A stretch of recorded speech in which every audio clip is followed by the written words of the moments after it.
G'day guys, DYLIEDOG here. Now today guys, we are back with a tier list video, specifically taking a look at the weapon meta for Season 11. Now I thought it would be a good time to take a look at this, seeing as the new rank split on World's Edge has just started, so I thought what a better time than to take a look at the current weapon meta. Now of course guys, like all my ranking and tier list videos, these are just my opinion, so make sure to let me know down below your opinion on the current weapon meta. But anyway guys, let's move into this Season 11 weapon tier list. And conveniently enough, they do have the ammo type separated for us, and I think it'll be a good way to separate this video into different intervals. So let's get into it guys, and I think a perfect way to start is to put all the care package weapons in S tier.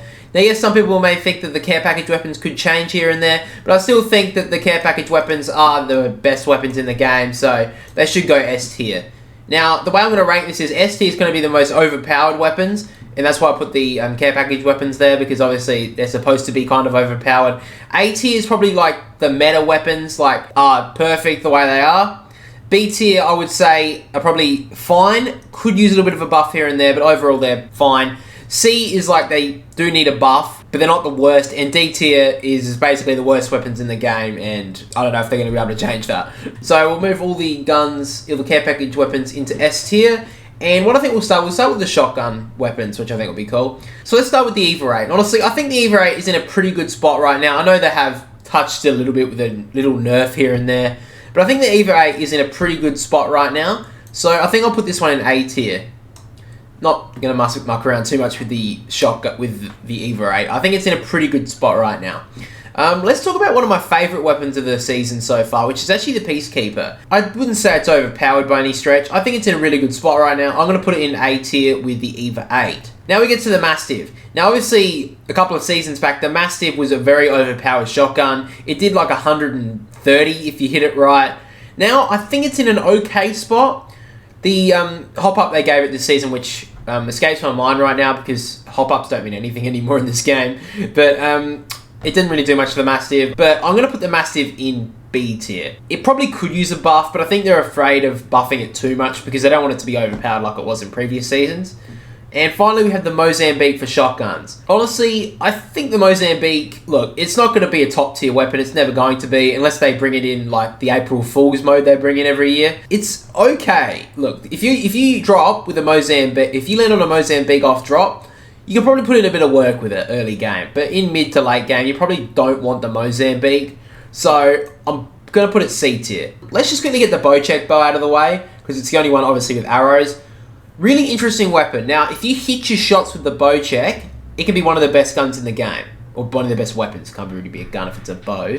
But obviously you got to hit your shots, and if you watch the channel, you know, half the time, especially if you watch me live stream, I can't hit my shots half the time. So, look, I'm going to put the Bocek in B. I feel like that's a good spot for it to be. It's a pretty balanced weapon, I think, anyway. I don't think the hop-ups make too much of a difference, to be honest. I think the Bocek is a pretty good spot. Let's go to the energy weapons, because I think the energy weapons are interesting. Let's start with the Havoc. Interesting, the Havoc, because as an assault rifle, it doesn't really work. I mean, it does, but you want to use an assault rifle, I would think, is more of a medium range weapon. And the Havoc is deadly up close, but medium range, the recoil is so difficult to control. I feel like the Havoc as an AR isn't... There's better options, let's just say. So what I'm going to put with the Havoc, I'm going to put it in B tier. Next, we'll start with the LStar. Now, obviously, last season, the LStar ruled the game. This is a deadly weapon up close. Obviously, being in the light machine gun class, I don't know why in this game, the light machine guns are just so good up close. It's just ridiculous. The LStar is still overpowered up close. From distance, I feel like it's a little bit harder to control. Gonna put it S tier for now. Now, honestly, you guys can let me know down in the comments what you think of the LStar at the moment. I think it is still a little bit overpowered, and they should nerf it just a bit more. So, yeah, that's my thoughts on the LStar. The Devotion, because the drop rate of the Devotion has been significantly lowered in the last few seasons since it came out of the care package, it's not as bad because you don't see it as much in-game. But if you go up 1v1 against a Devotion, you're not going to win many fights because the Devotion is so good, especially up close again. Most light machine guns in this game are so good up close. I'm going to put it in A tier because the drop rate is so low for a Devotion.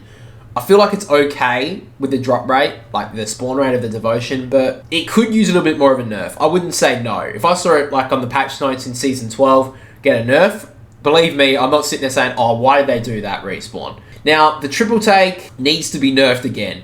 I'm sorry, this gun got taken out of the care package. It's been slightly nerfed, but it's still just unbelievable. There's no point grabbing a sniper in this game when you can just grab the triple take. I'm going to put this S tier, the triple take. It's very annoying to go up against. And when you're fighting against like another team, especially in World's Edge now with the rank split, people can just sit from like halfway across the map, have a 3 times on the triple take, and just pick you off. And little 21 damage or whatever, who really cares? If they're picking you away while you're in a fight, you're going to get down by a triple take, and it just gets very frustrating. Now the Volt. I think it's a very balanced weapon. I'm not going to talk about it too much, the Volt. I feel like it's a very balanced weapon. I'm going to put it in A tier. Now let's talk about the light ammo weapons. So let's talk about all reliable first, the R301. Very good weapon, obviously. Very minimal recoil. The damage is quite low to match with the easy recoil control. I would just put the R301 in A tier. I know some people can just say like it's a bit overpowered. I don't really have an issue with the R301. Let's move on to the R9. Honestly, if you hit a 1 clip with the R9, you always feel that satisfaction. Ever since the season, the game launched only 3 years ago now. When you got that 1 clip down on an R99, it's probably one of the most satisfying feelings you can get, other than maybe a Wingman. You just feel so satisfied hitting your R99 shots. It's very hard to down someone with an R99 with no magazine in it, because the low damage now it does, I think it does like 11. It's quite low. With the ammo only being like 20 on a base extended mags, I feel like I could put the R99 in B. So now the RE45. I don't know. It's kind of a weird weapon, the RE45. If you get an early game like the Mozambique, you can put in a bit of work. But look, I think it just goes where the Mozambique goes. I think it goes C tier. I'm just not a fan of the RE45. I know a lot of people could say, oh, well, it's quite a good strafe weapon. I've seen a lot of people say. But I'm not really a fan of the RE45. I'm just going to put it in C tier. And finally, we've got the P2020. Next question. Okay, now we get to the heavy ammo weapons. And we'll start with the Flatline. This weapon isn't talked about enough as being quite... It's not overpowered, I don't think, the Flatline. But if they gave it a nerf, I don't think people would question it. It's kind of interesting. For quite a while now, like other weapons are so overpowered, like 1 or 2, which we're going to get to one in a minute, which I'll talk about. The Flatline is kind of floated a little bit under the radar, and I honestly would put this in S tier, the Flatline. Especially close range. If you can get some hip fire on the Flatline in close range, you'll win a lot of your fights. Now to the Hemlock. Interesting weapon, the Hemlock, because it was a couple of seasons ago, it was quite overpowered. I like a lot of these weapons have been nerfed back into a pretty good spot. Honestly, the Hemlock, I think, I'm going to say this, is the most underrated weapon at the moment. I've been using the Hemlock a little bit lately, and I think it's a really good weapon to use. I don't think it's overpowered by any means, but I think it's one of the few assault rifles in this game that does good work for medium range. And I'm going to put it A tier. I think it's quite a balanced weapon. Yeah, the Hemlock, I would actually say it's the most underrated weapon this season. Let's get the Prowler out of the way. It's received a little bit of a nerf when it came out of the care package a couple of seasons ago. It's in an okay spot, I think. It could use a little bit of a nerf, but I think it's okay. I'm going to put the Prowler in A tier. Let's talk about the CAR SMG, the newest weapon in Season 11. Honestly, another one of my favourites. I guess I like the SMGs in this game. I like the close range fights in Apex Legends. But the CAR SMG, I'm really enjoying it this season. I don't think there's any issue with it. I feel like it's a good spot. I like the new gimmick it's got, basically. Like, it can use heavy or light ammo. I like that about the CAR SMG. So I'm going to put this in A tier as well. Let's talk about the 3030. I've had my issues with the 3030. A few long-time watchers would know that I'm not a fan of the 3030 repeater. It's better than the P2020, but that's as high as I'm going to go. I'm going to go C. And then the Wingman. Love the Wingman. Can't hit my shots with the Wingman. Very skillful weapon. If you can hit shots with the Wingman, take that as a badge of pride. Goes A tier. Love the Wingman. Great weapon. And you may have thought, why have I saved this heavy ammo weapon, the Rampage? I've been having the cursor faint over the Rampage for about 3 or 4 minutes now. I'm going to tell you right now, I did not notice this when it came out. I did, but, you know, I didn't think it was that bad. The Rampage is stupidly overpowered. It is stupid. It's not as bad as what the Spitfire was, but it's very bloody close to it. Even without the thermite, is ridiculous. I'll even put a clip in, because I was getting like little clips to put in this video to make it look a little bit better for a tier list. Just watch this clip. I'll play it right now, actually.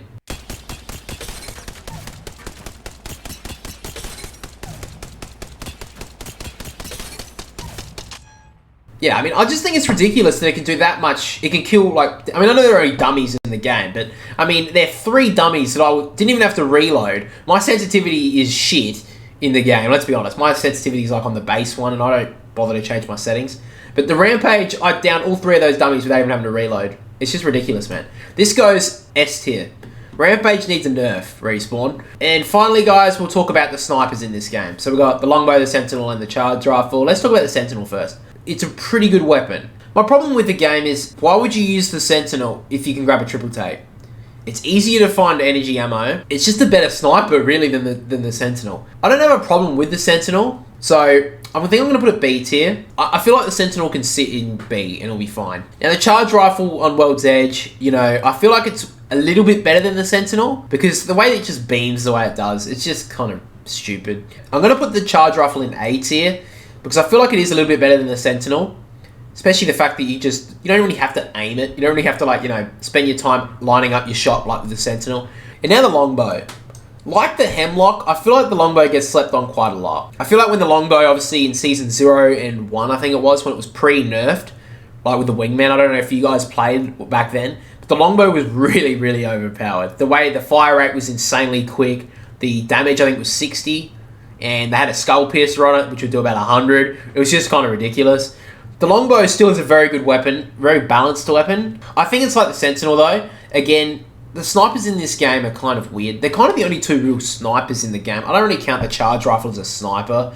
I mean, yeah, I feel like that's a good spot to put it in. B, the Longbow. I think it's in a pretty good spot. But anyway, guys, that is my tier list for the second split on World's Edge for Ranked. Let me know your thoughts down below, what you would change, if you agree with a lot of what I've said. No one can disagree with the P2020 being down the bottom. I don't care what anyone says. That is the worst weapon in the game. They might as well remove it from the loot pool if they're not going to have hammer points. But yeah, guys, I think that is all from me. So if you did enjoy this video, make sure to leave it a like and also subscribe to the channel for your daily Apex Legends content. But anyway, guys, DYLIEDOG will catch us all later.